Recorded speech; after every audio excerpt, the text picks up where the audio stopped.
I'm still pissed off. Didn't want to let that happen this year, but yeah, I'm still pissed off. First night, I couldn't sleep. I could not sleep that Monday night. It was too frustrating thinking about all the shit that went down. Like, look, on the one hand, it's one thing. It's one thing. It's one thing to lose a football game. It's a whole other thing. Not a whole nother thing. Why do we say a whole nother thing? That's not a word. It's a whole other thing to lose at home on Monday Night Football the first night of the season in a fucking embarrassing way. Sorry, I'm still really pissed off. By giving up 21 fourth quarter points to a rookie quarterback. That's humiliating. That is humiliating. There's no way around it. Luna, I'm not mad at you. You come here. Come here. Luna, come here. Good girl. Got my co-host right here. Luna. She likes the floor. But yeah, the Darnell Wright holding penalty was pretty fucking stupid. Not blaming you, Darnell. It's not your fault. It's definitely not your fault. You did. I just hate when, like, the Bears make a play in which they do everything right. Everything right. Every single thing was done right. And it doesn't matter because they still get flagged for it. Like legally, I don't know. Like I don't want to pull up the clip right now because I don't have it, and because it's too painful to watch. But like, you're allowed as a blocker to push the guy onto the ground and then get on top of him. That's like, as a matter of fact, that's like what you're taught to do. You're taught to do that. And it just felt like, once again, every single fucking call went against the Bears, even the absolute bullshit ones. And I'm still fucking heated. Like, I'm just like, there's no way around it. I'm fucking pissed off. And I'm not usually the foul mouth one on this show. We have a guy for that. But like, I'm so fucking mad. I'm still fucking mad because this is just what the season's going to be. Also, our quarterback sucks. I'm just sorry to say it. He's not good yet. Not to say he can't develop, because he totally can, I'm sure. But right now, he fucking sucks ass. He fucking sucks shit out of the balls of Christ. And it's a painful thing to watch. And this team is fucking painful. And all of it is fucking awful. It's fucking garbage. And, I mean, like, I just... Like, this is just how I felt after the fucking Washington game and the Green Bay game last year. Like, when's it going to end? When's it going to fucking end, man? Tell us how you really feel. I'll tell you how I really feel. I feel like I want Tennessee to beat Georgia because Georgia has a G on their helmet that makes them look like the red version of Green Bay, so fuck them. And by the way, Green Bay's going to fucking win the NFC. I'm just putting that out there. I'm just letting you know that that's what's going to happen. That is what is going to happen. And I'm going to get married while the Packers are probably world champions. And I don't like that. I don't like that at all. Not one bit. Yeah, I mean, this has been like the worst possible way to start football season. But I mean, what do you expect? We're fucking Bears fans. We root for the fucking Bears. It's a joke. It's a fucking joke at this point. All right. We don't play football. We are the antagonists in the lives of the real football teams, but not the cool antagonists. We're the fucking shitty ass henchmen who just kind of, maybe we'll get a couple good plays here and there, but in reality, we're not a threat. We're not a threat to anyone. Are you kidding me? People see the Bears on the schedule. They're like, oh, that's so cool. We're going to have a really cool win that we're going to get to remember forever. And it's going to be fucking awesome. Yeah, that's the whole point of our existence right now, is to be beaten in embarrassing ways by other teams. We gave J.J. McCarthy a really cool story. We gave Jaden Daniels a really cool origin story. We gave Joe Flacco a really cool comeback story when Darnell Mooney did this against the Browns. Crooked, you can come back if you want. I'll add you to the show.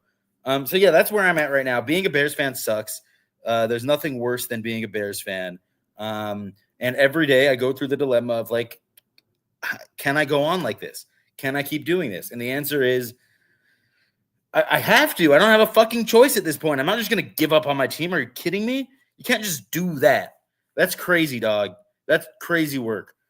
I'm not about to give up on the Bears. I'm just going to keep rooting for them. Hey, at least I have the Buckeyes. But now that I root for the Buckeyes, they're probably going to fucking start sucking too. So anyway, that's where I'm at right now. I'm going to welcome my friend, my co-host onto the show. I'm not mad at him. Just mad at the state of this garbage ass football team. And Noah's in the car, but he will not be in the car forever because eventually he gets to where he's going. Give it up for Noah Friedman. Hey everybody, how's it going? I'm great. How are you doing?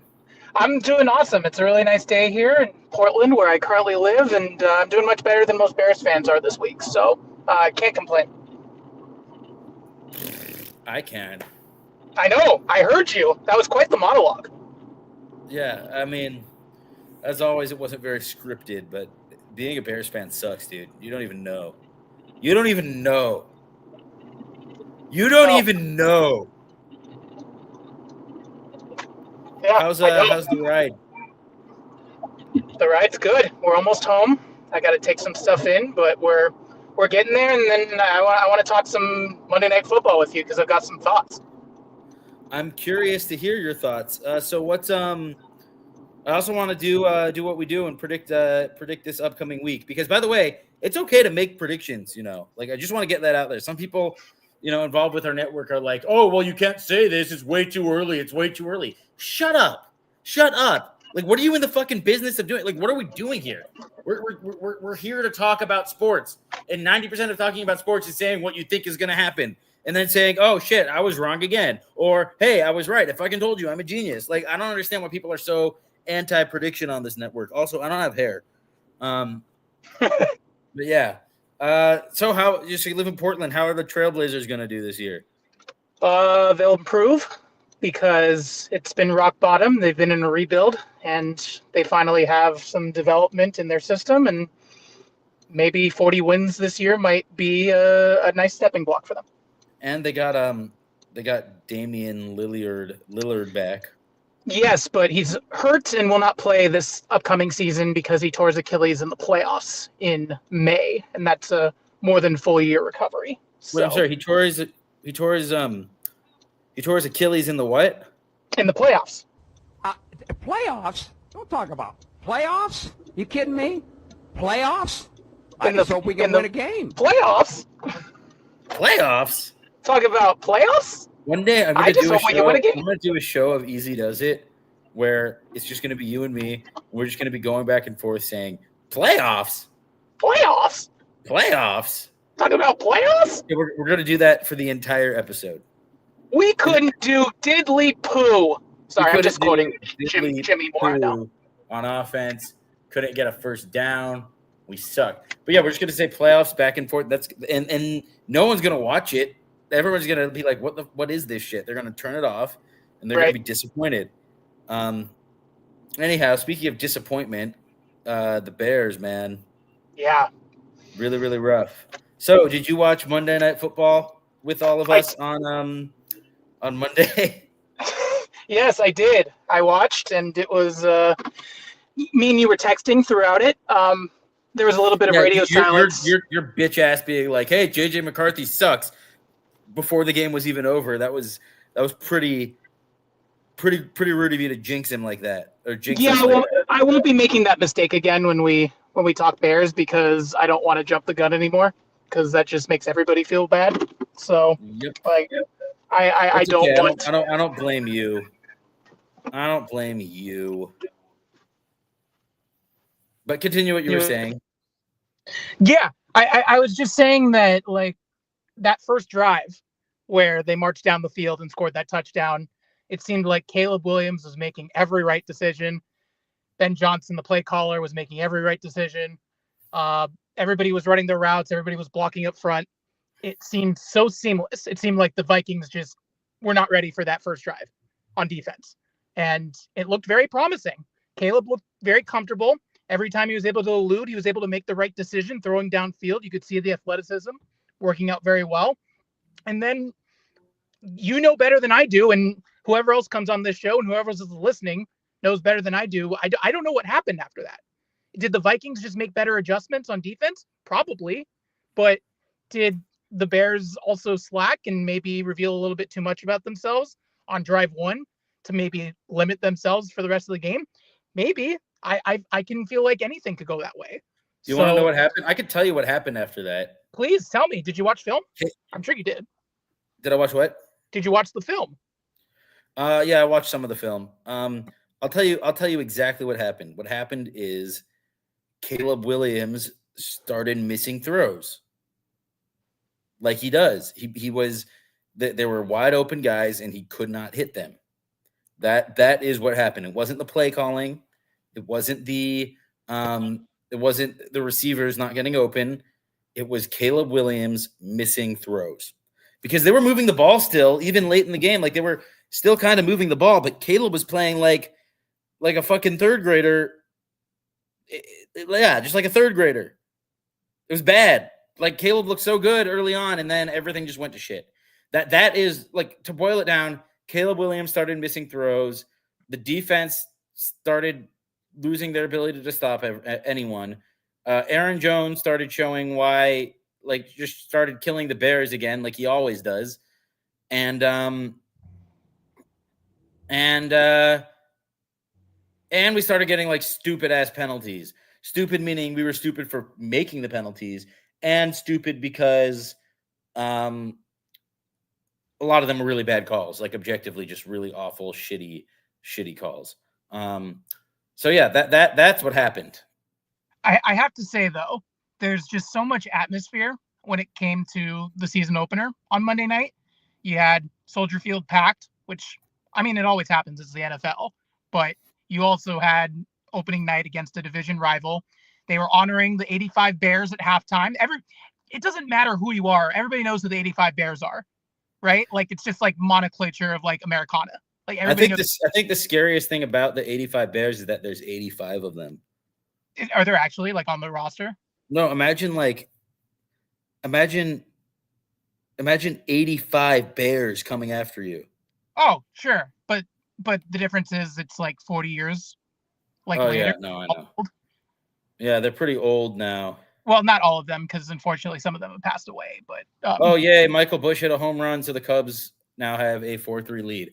Nice. See, you're already bored by my analysis. It's fine. No, I'm not bored at all. I as a matter of fact, I love your analysis more than anything. I just think it's my duty as the Chicago sports talker guy to fill you in on the Chicago sports as they happen. But continue what you were saying. What's the score of the White Sox game then? Chicago sports. I don't give a shit. I mean the Chicago. Sorry, Noah. Let me be clear. I mean the professional Chicago teams. Oh, hey, there you go. That's fine. Yeah. I was just watching. Not the scrubs from the South Side.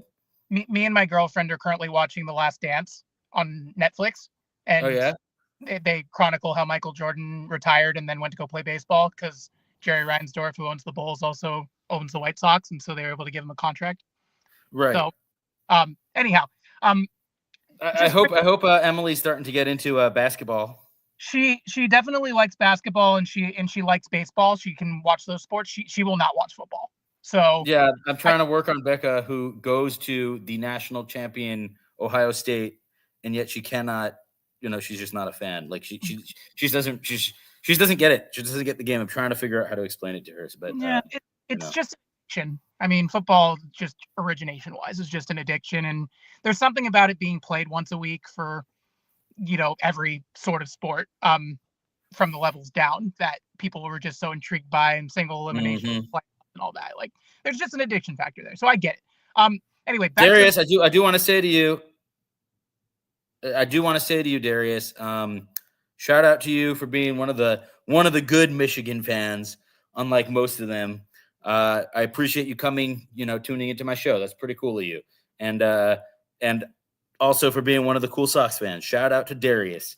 Yeah. Always appreciated, my friend. Glad to have you watching.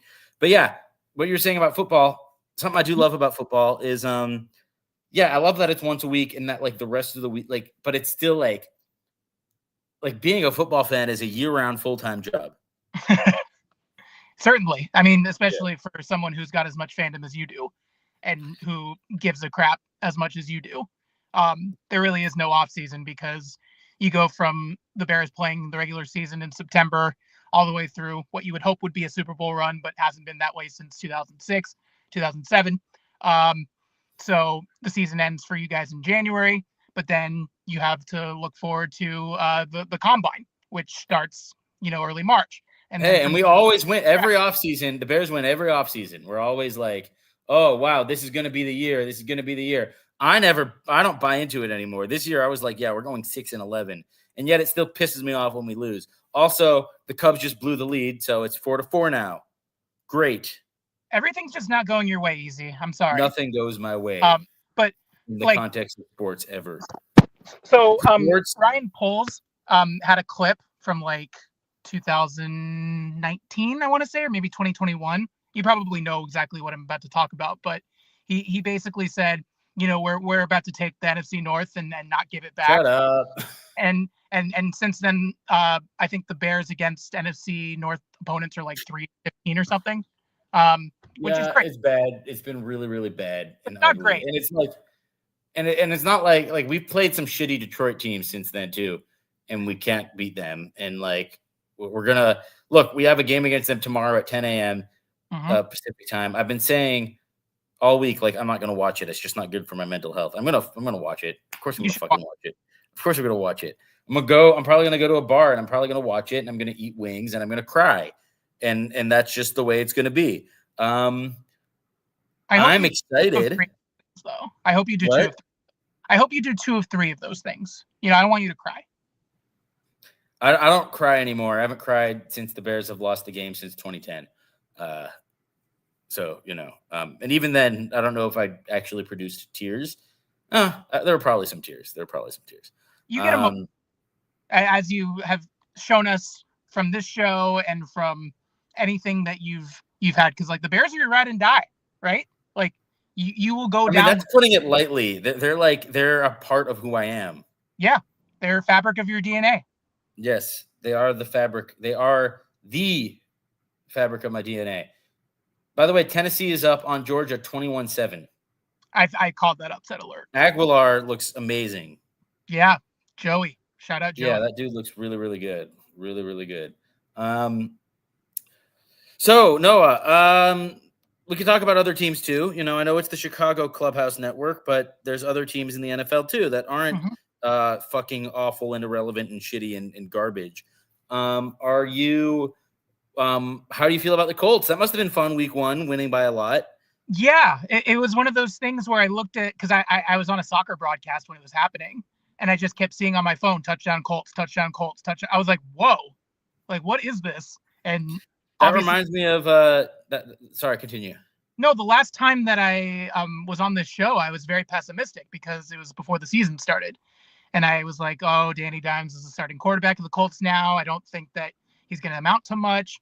Still think they should probably take a chance on Anthony Richardson, but they went with Danny and he lit up the Dolphins. Like, it was 30 to nothing at one point.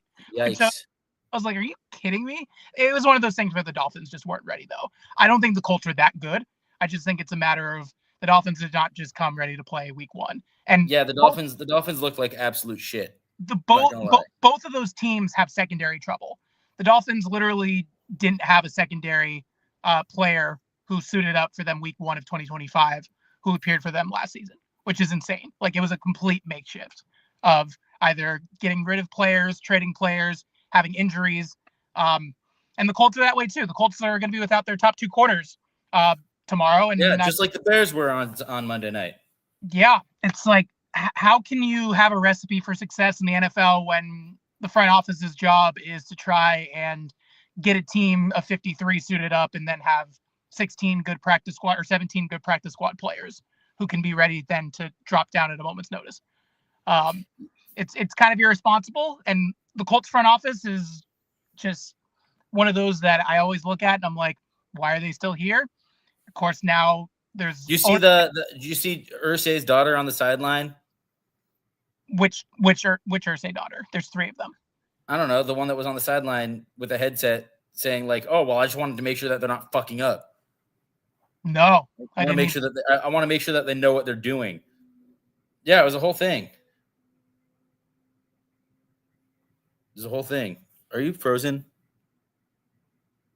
Oh, Noah. Oh, Noah's frozen, everyone. You know what that means? It's time for me to improvise. See if I have any oh shit, how am I gonna improvise? Here we go. Don't do drugs. If you're doing it, stop it. Get some help. Well, I'm gonna wait while I wait for Noah to come back, because I really want to continue our conversation. I'm gonna play the Jim McMahon clip from when he was on the show, talking about some of the Bears' dysfunction, because that's always pretty relevant. I had a really good team. I wanted to be there, but I mean, it just Dick and I just didn't get along, and McCaskey for sure. He wanted me gone after I wrote the book and said he had no business owning the team. And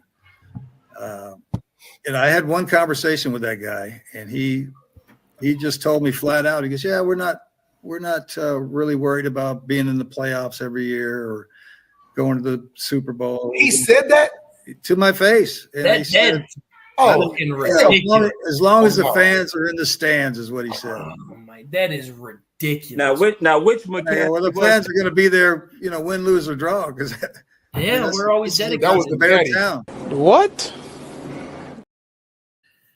Just remember that's still the case. They don't give a fuck about winning. And we're gonna keep supporting them, hoping that we could catch lightning in a bottle. But as Milo Hamilton knows, it's very hard to catch lightning in a bottle. And that's kind of where we're at with that. So we do have some games this week.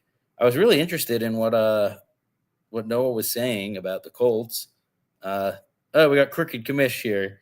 He'll join me and we'll talk some ball. Hey, Crooked, how you doing, my friend? Good. How you doing, man? I'm a little crooked today. Not gonna lie. Yeah, I see that you're pretty heated and stuff, or at least. Yeah, I'm still mad, dude. I'm still pretty fucking mad. Not gonna lie about that. Yeah. No, I mean, I feel you. I mean, nothing like, and I was watching the game. I was over at a Chicago bar, and I tell you, man, like being there the first 3 quarters, you're on such a high and stuff. Yeah. But I made the mistake of starting to feel good. Yeah, and it's one of those things where it's like, I'm sure you were talking about already of like keep seeing like the same shit from them no matter what coach is in charge or whatnot. And that first drive was really good and looked really promising. But then like as the game went on more and more, it seemed like our offensive line kind of started to fall apart a little bit more and more. Yep. And Caleb started to miss a bunch of throws. Yeah. Like it felt like his eyes started dropping, like it started watching the line than it did looking for the receivers downfield. And him being inaccurate downfield is definitely still frustrating. And I mean, it's something very concerning at this point. Yeah. It's very concerning. Like, look, I was willing to cut him some slack. We got Noah back. Hey, Noah. Hey, guys. Sorry about that. Yeah, How you doing, fucking Crooked? better be. Just kidding. Good to see you again, Noah. Yeah, you too, man. What were we talking about? Football, the Bears. No, obviously. What specifically? Easy. Come on now. Oh, no, I mean, I didn't mean that like we're talking Caleb about Williams there. We're talking about the fact that our quarterback still sucks. Yeah, I don't know if that's the right term, though. Okay, so, I mean, I'm not trying to sugarcoat it. But also, like, you mentioned in your monologue how there's a chance he could develop. He's got a new coach. It's Yeah, one but by the game into time the he season, develops, buddy. It'll be 2032. You can't guarantee that. I suppose that's true. I cannot guarantee that. We're trying to just pull. We're trying to pull back, bring you back to reality. I know your levels up here. You got to come to here because obviously we're on Sunday Eve. Like we're getting ready. You got another divisional game coming up here. Like, ain't that right? Yeah. No, look, I'm gonna be super hyped for tomorrow. You should be until whatever happens. But look, the scary part is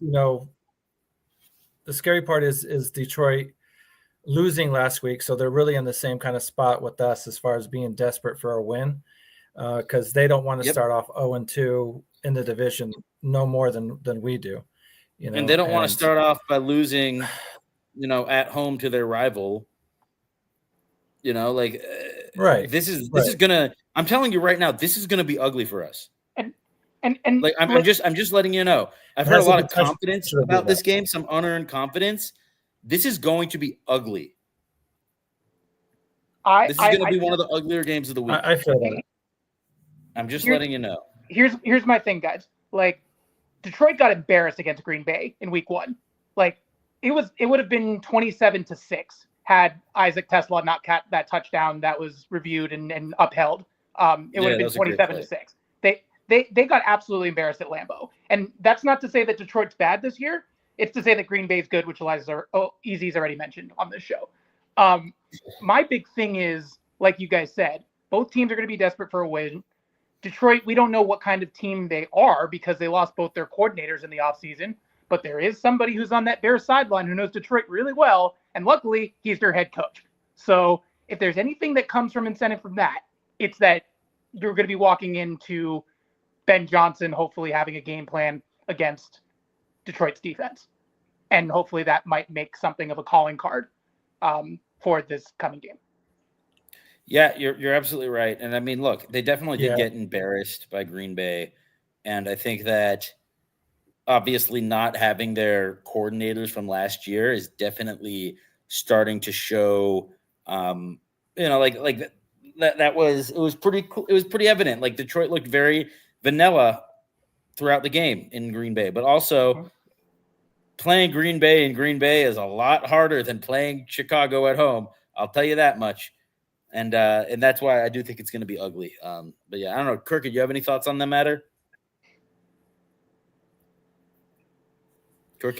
Yeah, I mean, I think with Green Bay, like what you're, or not with Green Bay, but with Detroit, I could see it kind of working both ways where you're like, Ben Johnson is familiar with Detroit, but Detroit's defensive players, for the most part, are kind of familiar with Ben Johnson and kind of how he likes to be tricky, or maybe how in certain situations he may prefer to throw it or run or do this style of play and whatnot. So hopefully he's switched it up a bit, to where the Detroit's defensive players aren't familiar or kind of looking at a set, kind of how the Bears are lined up and kind of like, oh, okay, we have an idea of what Ben likes to do when we have this type of look and this type of situation. In Detroit, he would do X, Y, and Z. So depending on how the game's being played out, if he's in the fourth quarter and whatnot, I'm hoping that Detroit hasn't kind of figured out what Ben's done and kind of pieced it all together and kind of made the Bears offense look as stale as Minnesota's defense did, last week. Yeah. I'm kind of with you on that. I think it's going to be, I think stale is a good word. I think that it's going to be a very stale performance. You know what? Let's talk about the other games. Let's move on. Let's talk about some of these other teams in the NFL that are less depressing and more fun because, hey, it's still football day. We still got football happening, so that's exciting. And because the Bears, like I said, the Bears don't even play. You still got fantasy game you got to win. Yeah, because I lost week 1, which wasn't awesome. So yeah, we got week 1. We got week 2. Yeah. We got the 49ers going into New Orleans to play the Saints. Niners are favored -3.5. Who do we think wins? What do we think the score is going to be? And any expert analysis on this? Let's start with you, Noah Friedman. Noah, the 30-year-old Friedman. Thank you. Appreciate that. Making me feel old. You are old. Sick brag moment. Have to say it because I'm on this show and I'd like to get more views. I interviewed Spencer Rattler when he was in high school. He was on the basketball team at the time, Pinnacle High School. He was on a team where he was a dual sport athlete. He was playing basketball and football. He was hyped up too. Yeah. Two other guys on the basketball team were also playing different sports. So my angle was, hey, 3 different guys are playing 3 different sports, but hey, there are 2 different sports, but they're on this basketball team. Spencer couldn't have been nicer, by the way. I know that people perceive him as a dick because of that quarterback show that he was on before he ended up going to Oklahoma. But he was very nice to me, and I have no problems with him. People are saying that this is the worst quarterback matchup in NFL history for a regular season game because the 49ers are starting Mac Jones because Brock Purdy went down with turf toe. That's right. Yeah. So, and George Kittle is also on IR, which, I mean, that kills me because I'm in a fantasy league where there's a lot of high stakes. And why did you draft Kittle? Why did I draft Kittle? Because he was available in round 5. And I was like, holy moly, he dropped. Yeah, he was available in round 5 because he's one of the worst fantasy players you could ever get. Yeah, but he had 13.5 points before he went down with his injury. Just saying. Okay. Yeah, but he always goes down with an injury. Anyway, sorry. Continue what you were saying. I'm glad that there's 2 IR spots in this league, and I already have Dallas Goedert, and I picked up Kate Otten, so we're fine. To give you a prediction. Oh, and the Cubs just blew it. Brad Keller gives up a home run in the 9th, and we're down 5-4 on fucking Rizzo Day. Sorry, go ahead, continue. I'm sure it's been very emotional for a bunch of Chicago sports teams to honor their own who have won championships. It would be a lot better if we were winning. Anyway, continue. I like San Francisco just because I think their defense is good, and I like Robert Saleh. And I don't know what New Orleans is. I think they probably are going to be the worst team in the NFL, and it wouldn't surprise me if at the end of the regular season they have the first overall pick. So I'll take San Francisco by 4. Okay, so you take San Francisco to cover. Give me a score. 26-22. Weird one. Weird one. I like it. I don't think that's a Gami, but it's a close. It's borderline. It's close to a Gami. I'll check and see if it's a Gami. But I wanted to say about that, Noah Friedman. Was Spencer Rattler, was he a good guy when you met him in high school? Yeah, he was. He was very professional. He answered all my questions. He's a good dude. So nice. Nothing against 26-22 has happened 7 times. Most recently, the Steelers beating the Browns on September 18th of 2023. Oh, there you go. Happened in this decade too. You know it. Maybe we'll get a safety in there or something. A lot of field goals. Yeah, it was a. That's what I'm saying though, Crooked. Because the Browns went for 2 in that game, which set off the Gami, which kind of set it off. I mean, it's not a Gami. It's happened 7 times. But that's what I'm saying. Like, these 2 teams are so down in terms of their personnel that a safety doesn't seem like it's out of the question in this one, which is why. Oh, I could definitely see a safety, some weird shit happening.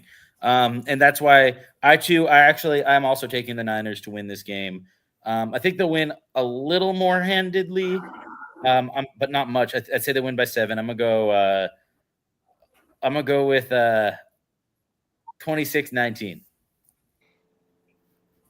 Or no, you know what? I'm gonna say 26-21.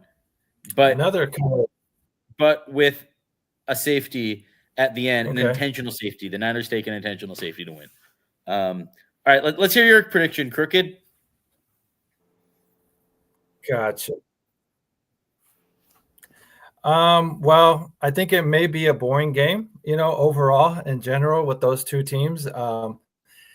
With the Saints, it seems like it's Alvin Kamara or nothing, with them, because Chris Olave you never know if he's going to be able to hold up the whole game. He got blasted last week and kind of had a concussion issue or question there. So,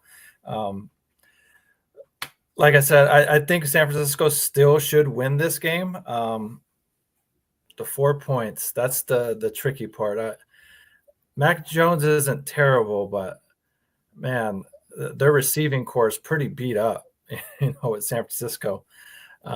So I think they win, but I think it's a bit closer. I think they win something like, 17-20 type of game, So all right, I can see it. So they just go under that point spread. Fun fact: 20-17 is the most popular score in the NFL. It's the most common one. But yeah, I can see that happening too. In that case, you would take the Saints to cover that 3.5. So then we got the Jaguars visiting the Bengals. The Bengals are 3.5 point favorites in Cincinnati. How we feeling about that? Go ahead, Crooked. We could do it like a snake. I think it's definitely a important game from Cincinnati for sure. Like it seems like season after season they keep starting off 0-2 and then have to play catch up towards the end of the season. So to lose to the Jaguars would be a bad loss. It really would. I'm sure a lot of Bengals fans before the season started kind of penciled this game in as a win. So Jaguars did look better, and their offense did look better as well in week 1. But like I said, let's see if they can do it consistently and against a much better opponent in Cincinnati. Score-wise, like I said, this one might be a shootout just because the Bengals defense still looks like it needs work. So, but I think I have the Bengals winning this one. Agreed. Noah? Yeah, I like Cincinnati too. They barely Who's beat next? Cleveland. I feel like that'll be a lighting of the fire for Joe Burrow and company, especially when everybody's healthy over there. Jaguars played Carolina, and Carolina is coming off 2 of their worst seasons in the history of the team. And so this step up in competition might catch the Jaguars by surprise, and they have a first-year coach in Liam Cohen. So I like the stability of Cincinnati. Duval. I like the stability of Cincinnati's coaching staff. I think they game plan very well. Them getting rid of Lou Anarumo on the defensive side. Now he's the Colts defensive coordinator. Still don't know, like Crooked said, how that's going to plan out because their defense still kind of looks a little bit trashy. You get the Trey Hendrickson hold in, and he's barely back now, so he's still trying to round into form. This will be a good game for him to do so. But I like Cincinnati over Jacksonville by 7. Yeah, I also agree. Bengals will win this one. Bengals always struggle against the Browns, especially in Cleveland. So they're kind of liberated this game. They get to go home and they get to face a team that is, could be deceptively good, but I take Joe Burrow by a landslide. I take him by 10 points. 27-17 Bengals get the win. Then we got the Cowboys going up against the Giants in Jerry World, whatever you call it. Cowboys are favored -5.5 points. I think the Cowboys will win. I think that Russell Wilson is washed. I think that the Giants look pretty terrible. I think they'll cover. I think they'll win by a touchdown because they generally seem to do really, really well against the Giants.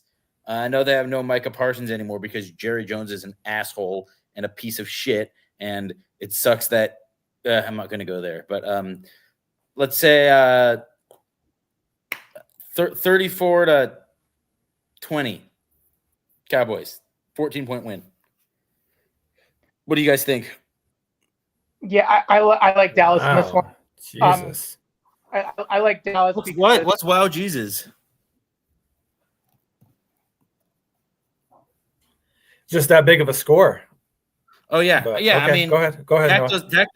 Dak does really well against the Giants. That's why I think that. Anyway, Noah, what were you saying? What was your call? I like Dallas, and I think this is finally the passing of the torch for the Giants. Russell Wilson couldn't get anything going against Washington last week. Brian Dable's giving him another chance. I think maybe he gets a quarter and a half, and then second half we see Jackson Dart and see what the Giants can do in terms of that quarterback room, shifting things around. But right now, the Giants are still a mess. There isn't anything that I've seen where they improved from the last draft class. Dallas looked way better on Thursday night of last week against Philadelphia. Honestly, took them down to the wire. If stupid stuff hadn't happened, Dallas might have had a chance to upset the Eagles, but the Eagles were obviously the better team. So if we're going from playing against the Eagles, who are the defending Super Bowl champs, to playing against the lowly Giants, I like the Cowboys, even though the Cowboys I thought were going to be worse than the Giants this year. Now I'm a little bit gung-ho about the Cowboys just based off of their first week performance. So I'll take Dallas by 10. I'll say 20-10 Dallas. 20-10. I like it. Crooked, you got any analysis? Not too much really. I'm more eager and can't wait to see, like I said, Jackson Dart, kind of like what Noah was saying. I wasn't sure if we were going to see him before we saw Jameis Winston, first, maybe before we got to Dart. But I think Dart is definitely the future and whatnot. I think if in the camp battle, if they're neck and neck between Dart and Winston, then yeah, you might as well go with Dart and whatnot, just because we already know what you have in Winston, and Winston's not the future of that team. So I want to see Jameis. I love watching Jameis play. Yeah, I mean, if he plays, I think this game gets a lot more competitive and it's a lot closer. Definitely more interesting. But yeah, I mean, anybody but Russell Wilson at this point, So he had a good career, but I mean, his time as an NFL QB, is about done and whatnot. He should be a backup, if anything else, kind of playing that mentor role. But he doesn't need the money, that's for sure. I could definitely see Dallas. What's up? He doesn't need the money, that's for sure. Oh no, he's loaded. Oh, yeah. No, he doesn't need it like I need it, so that's for sure. Yeah. Yeah, he should donate to us. Yeah. Yeah, I mean, hey, super chats are available now there, so I mean, he should definitely come in here and make a super chat comment. Yeah, Russell Wilson, if you're out there, please please make a donation to me because I was a big fan of you growing up. Me too. I say we move on to New England versus Miami. But anyways, yeah. Okay, go ahead. No, but just Dallas, I see Dallas winning as well. But division games are always tricky.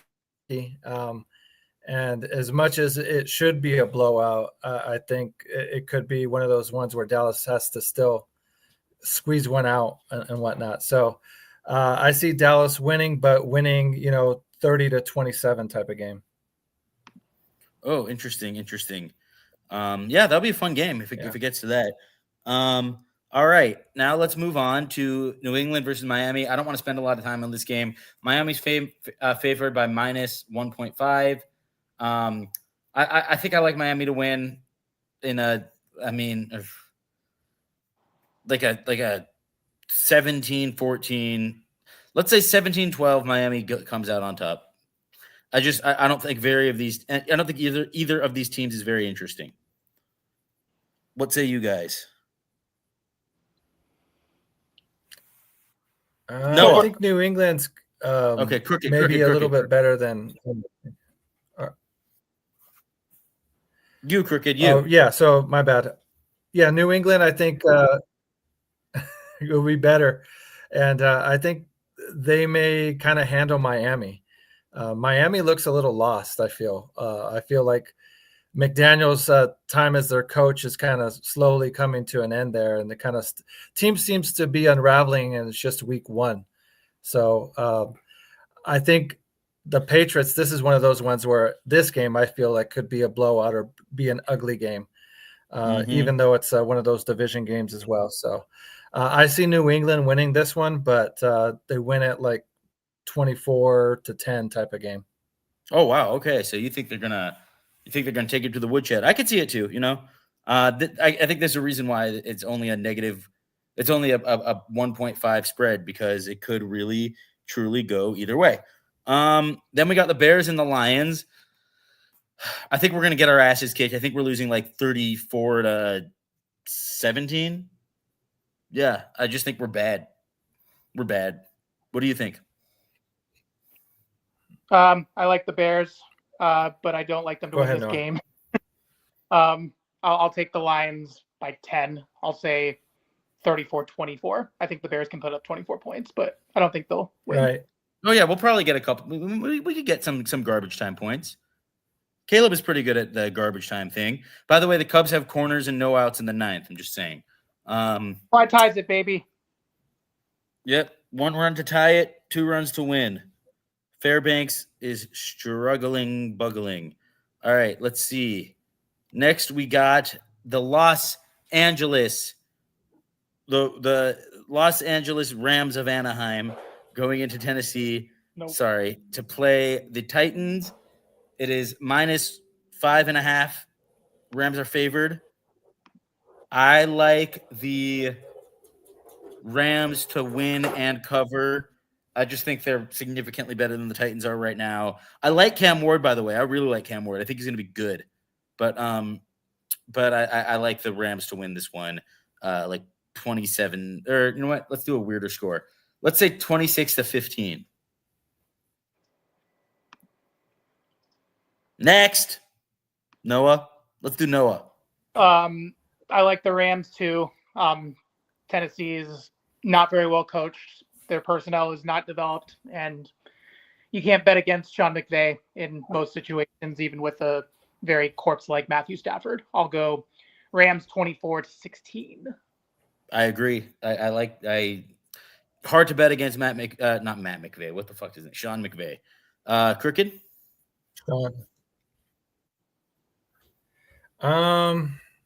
Man. Yeah, that's going to be a close one. Thank you. Yeah. I didn't get to see too much of Cam Ward at all, during the first game, so I'm not sure, what to expect out of him, really. He looks like a rookie, but a promising one. But yeah, and the Rams still, have their main coach and Bradford there with them. But I wouldn't be surprised if the Titans could steal this game from the Rams there. So I'll go with an upset here. I'll take a chance there. I'll say the Rams end up blowing this game, or Cam Ward kind of makes a comeback win. I'll say a 17-16 Titans win. Damn. So we have our upset special of the week. That's good. Always good to have that one down. Then we'll see if this one's an upset. I highly doubt it. We got the Browns going to Baltimore to play the Ravens, in the Ghost Bowl, where obviously the Browns were once, or the Ravens used to be the Browns, and now the Browns are the Browns, and I'm tired of me talking about this. Ravens, I mean, look, I think they're the significantly better team, obviously. They should win pretty substantially, like 37-13, something like that. Like this should probably be a laugher. What do you guys think? I like Baltimore. I'll say they put up 35. They put up 40 last week against Buffalo. It shouldn't be a problem for them to put up 35 against Cleveland. I obviously want to see Joe Flacco succeed because it's against his former team that he won a Super Bowl with. He's still somehow in the NFL just doing his thing, and I want him to do well, but I like Cleveland to drop this one. I'll say Ravens 35 and Browns 21. Ooh, no field goals. No field goals, all touchdowns. All tutties. So you heard that. Do not start Tyler Loop or the other guy that the Browns have on your fantasy teams. Next game. Sorry, it's freezing up a bit. Yeah, okay, I think the Ravens too would definitely. Oh, sorry. Yeah. Definitely. Yeah, that's all good. Yeah. Steelers, Seahawks, -3.5 in favor of the Steelers in Pittsburgh. Aaron Rodgers looked pretty good last week. I got the Steelers winning this one. I think the spread makes sense. It feels like a 24-20 game for the Steelers. You don't think so? Y'all like the Seahawks. Noah, you look adamant. Yeah, I'm here for the drama. So I'm here for the DK Metcalf reunion. Of course, the Seahawks traded DK Metcalf to the Steelers in the offseason. DK, of course, wants to probably succeed really badly against the Seahawks. Aaron Rodgers used to play against the Seahawks a lot in the playoffs. So there's just a lot of playoffs. There's a lot of storylines on both sides. But I like Seattle in this one. They barely lost to San Francisco last week. They lost on a last-second touchdown that they gave up to a backup tight end. And as I'm talking through this, I now want to pick Pittsburgh, but I'm still going to pick Seattle. I think Seattle wins 23-20. Okay. I could see that. 23-20 does make a lot of sense for this game for some reason. I like field goal kicking. Jason Myers and Chris Boswell, two really good field goal kickers. Oh, those are good kickers. Boswell's the man. He's the third most accurate kicker of all time. Wow. Fourth is Eddie Pinero. All right, Crooked, you're up.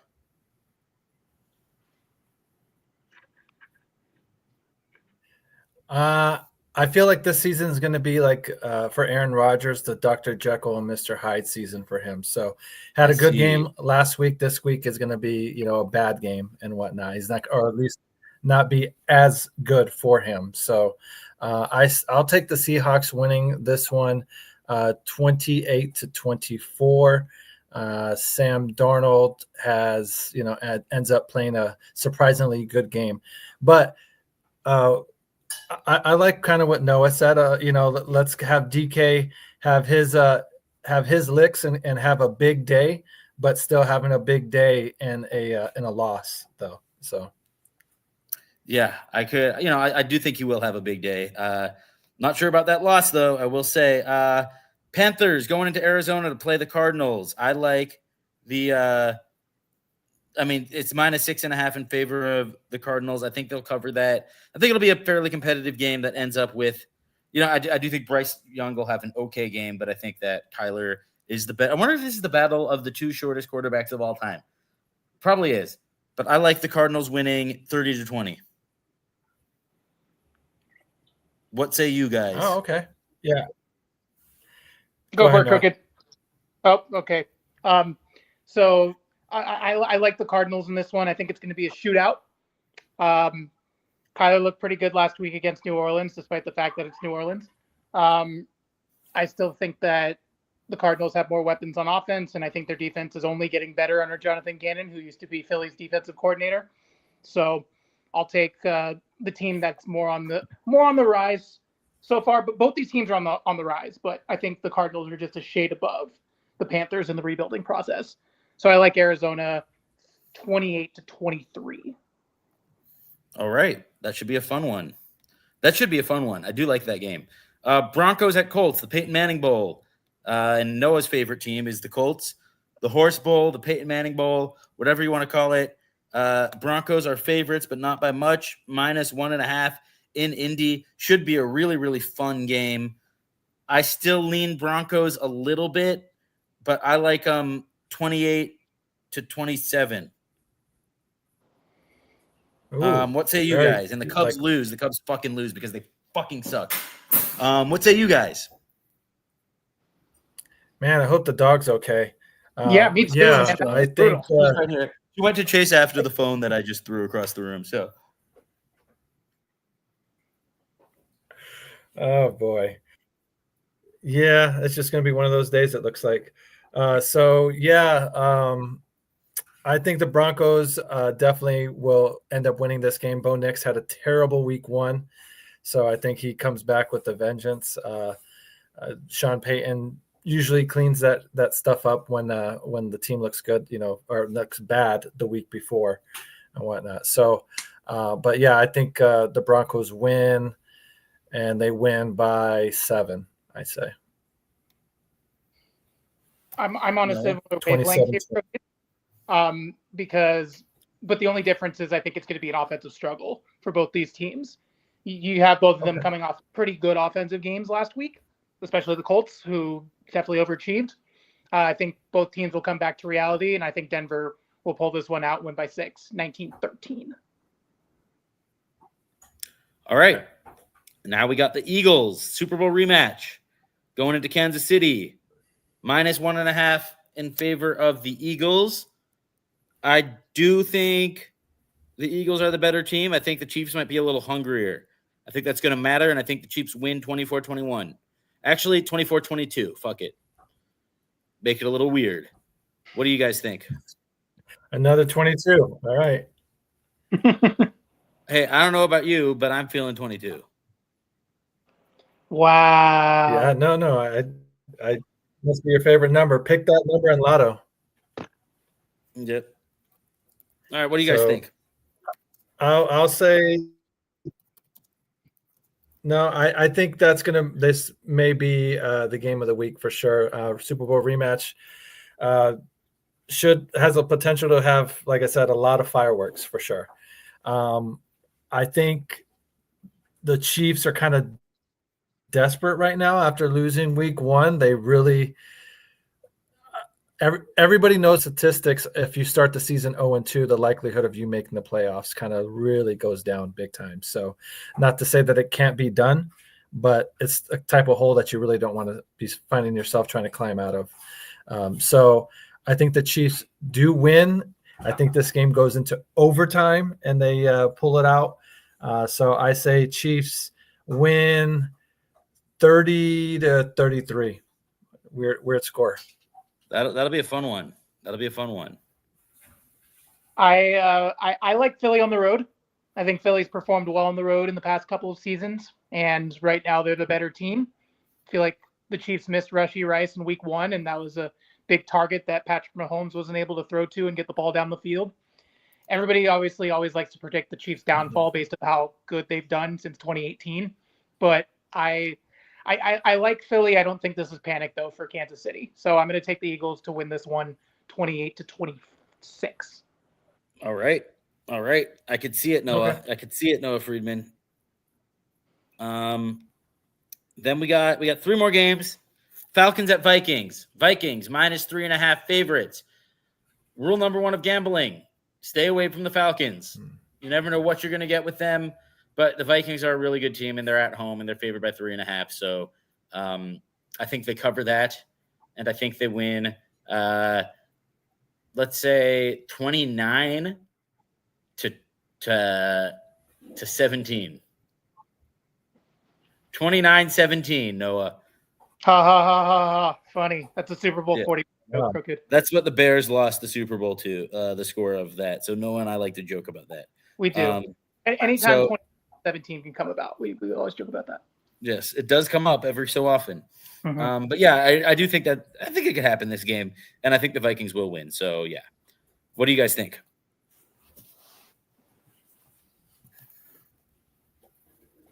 Go ahead, Crooked. Go ahead, Noah. Oh my goodness, great. Noah. Okay. Noah, then Crooked.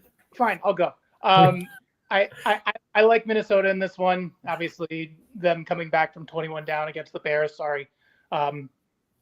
Turn my head a little bit because I don't think JJ McCarthy is it. But until he proves to me otherwise, I'll roll with Minnesota. I think Atlanta's mediocre, and I like the Vikings to win this one at home, and I'll take them 29-20. All right, so you think okay, we're close on that. We are close. Yeah. Crooked.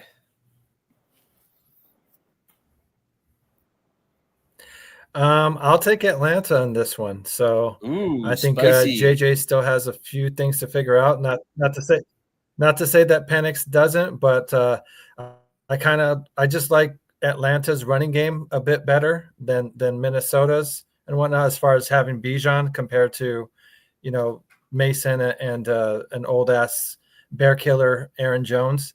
So Minnesota's still missing Jordan Addison as well, and it does look like London's going to be playing with Atlanta. So I'll take Atlanta, but obviously I think it's going to be pretty damn close.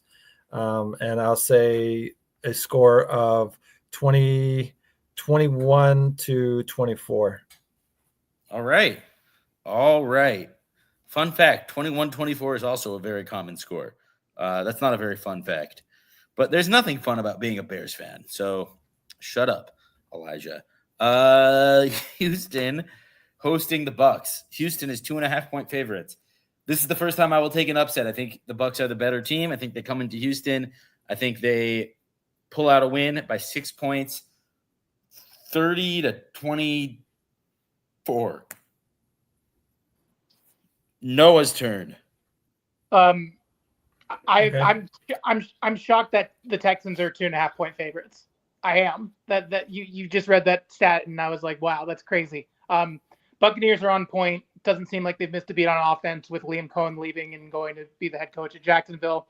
Baker Mayfield really knows how to dial it in. I hope Kate Otten has a really good game for fantasy purposes. Emeka Egbuka, the Ohio State guy. Yeah, he's good.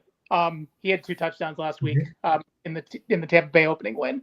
I like the Buccaneers to win this one. I like them to win pretty comfortably. I'll say 24-13. All right. You said, wait, what was the score you said?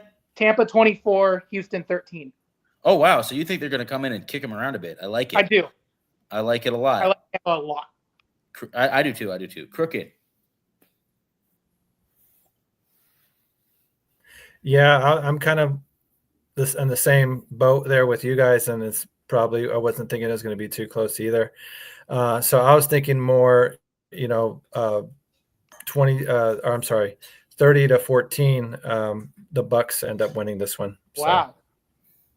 There you go. I like it. So I might go to a sports book. Pretty level with you guys. I'm going to the casino for that, Crooked. There you go. And then last but not totally last, we have actually it is totally last. We have the Oakland Raiders of Las Vegas hosting Other Monday night game. The Los Angeles Chargers of San Diego in Vegas, like 10, 15 minutes from my house, apartment, whatever. And the Chargers are favorites by 3.5 points on the road, which is interesting. I like that a lot. I think the Chargers are better, and I think they're going to win this game. I don't think they're going to cover. I think it'll be close, and it'll be a basic score. Actually, no, it's not going to be a basic score. Who am I talking to? It's going to be 25-22, last second field goal for Dicker the kicker. Chargers win over the Raiders. Fun game. Really, really fun game. I'm excited for this one. What do you guys think? I think this one could be ugly. I'll take the Chargers to win big on this one again. I think the Monday night games may be some dull Monday night games, so I'll say the Chargers win 27-9. Ooh, interesting. You think it's going to be a blowout? By the way, Arch Manning threw an interception against UTEP. Yeah, these today. Monday night games may be a little. Yeah, fair. Well, that's nice for him, right? Yeah. Well, I mean, they're winning. Texas is winning, but I just think it's funny that Arch Manning is struggling. Noah Friedman. I'm with Crooked. I don't think the Raiders are going to be held to 9, but I think they'll score 20, and I think the Chargers will score 30. So I'll say 30-20. There's still a lot to pick out from week 1. The Chargers, of course, beat the defending AFC champion Chiefs in a divisional game, and the Raiders just squeaked by New England, who I don't think is very good. So that's where you see my analysis from. Also, we didn't say that the Bills would beat the Jets, but I think it's obvious that all three of us would pick the Bills to beat the Jets. Oh, do we not? No. Oh, my bad. I skipped that. Yeah, the Bills are going to win. I mean, look, Justin Fields looked really good, and I'm looking really stupid for saying that the Bears should draft Caleb Williams over him, and I was wrong. I was stupid. Bears should have drafted Joe Alt and built around him. I know, but I let Noah Gross bully me into fucking thinking that that Caleb was the man, and now I'm eating crow, and it's disgusting crow. So yeah, I think that I think that'll be a closer game than people think, but I think the Bills do end up winning like 30-26 or something like that. But yeah. Anyhow, sorry for this miserable episode of Easy Does It. I'm a little jaded right now. Pretty pissed about the Cubs. Pretty losing on Rizzo Day after having a 3-run lead is pretty fucking inexcusable. And I'm tired of of people saying Craig Counsell's like this genius manager when the reality is I think we win a lot of games in spite of him making some of the most asinine, ridiculous decisions. Like, who the fuck lets Ben Brown pitch ever anymore? Anyway, I'm really upset about it, but whatever. I'm upset about the Bears. We're going to get our asses kicked tomorrow. But you know what I'm not upset about? What? What'd you say? So there goes your hat. There goes your phone. No, my hat's and right everything's going. There goes the hair. Everything's going. Oh, that was pretty funny. But what I'm not upset about is I love my friends. Always fun to have you guys on the show, shoot the shit, whatnot. As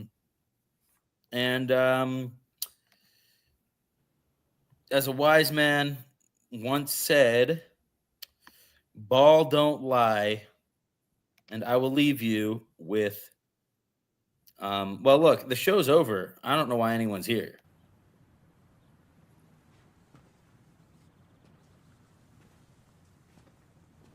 You're still here. It's over. Go home.